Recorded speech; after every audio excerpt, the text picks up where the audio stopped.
দেশে হামের প্রাদুর্ভাব নিয়ন্ত্রণে জরুরি পদক্ষেপ হিসেবে শুরু হয়েছে জাতীয় হাম রুবেলা টিকাদান কর্মসূচি। সোমবার থেকে শুরু হওয়া এই কার্যক্রমে ৬ থেকে ৫৯ মাস বয়সী প্রায় ১,৮০,০০,০০০ শিশুকে টিকার আওতায় আনার লক্ষ্য নির্ধারণ করেছে সরকার। সকালে নারায়ণগঞ্জের রূপগঞ্জ উপজেলার জিন্দা পার্কে অবস্থিত লিটল অ্যাঞ্জেল সেমিনারিতে স্বাস্থ্য ও পরিবার কল্যাণ মন্ত্রী সরদার মোহাম্মদ সাখাওয়াত হোসেন আনুষ্ঠানিকভাবে কর্মসূচি উদ্বোধন করেন।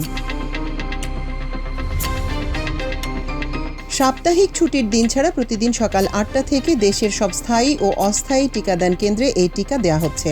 সিটি কর্পোরেশন এলাকায় কর্মসূচি চলবে ২০ মে পর্যন্ত এবং অন্যান্য এলাকায় চলবে ১২ মে পর্যন্ত।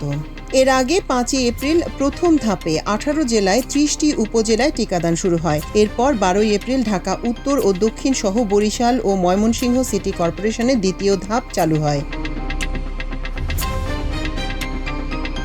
৬ মাস থেকে ৫৯ মাস বয়সী সব শিশু টিকা পাবে। পাশাপাশি নির্ধারিত সময়ের মধ্যে টিকা না পাওয়া শিশুরাও এই সুযোগ পাবে।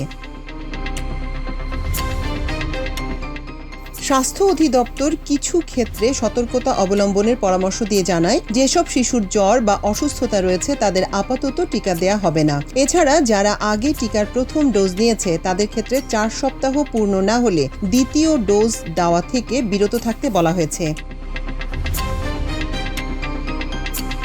হাম একটি অত্যন্ত সংক্রামক ও প্রাণঘাতী রোগ, বিশেষ করে শিশুদের জন্য। বিশেষজ্ঞরা বলছেন ৯৫% টিকাদান কাভারেজ নিশ্চিত না হলে এই ধরনের প্রাদুর্ভাব বারবার ফিরে আসতে পারে। তাই অভিভাবকদের প্রতি আহ্বান, দেরি না করে নিকটস্থ কেন্দ্রে গিয়ে শিশুদের টিকা নিশ্চিত করুন। এটি শুধু আপনার সন্তানের নয়, পুরো সমাজের সুরক্ষার জন্য জরুরি। উল্লেখ্য, ২০২৬ সালের মার্চ থেকে শুরু হওয়া এই প্রাদুর্ভাবে এখন পর্যন্ত ২১৭টি শিশুর মৃত্যু হয়েছে এবং কয়েকশো শিশুর মধ্যে সংক্রমণ শনাক্ত হয়েছে।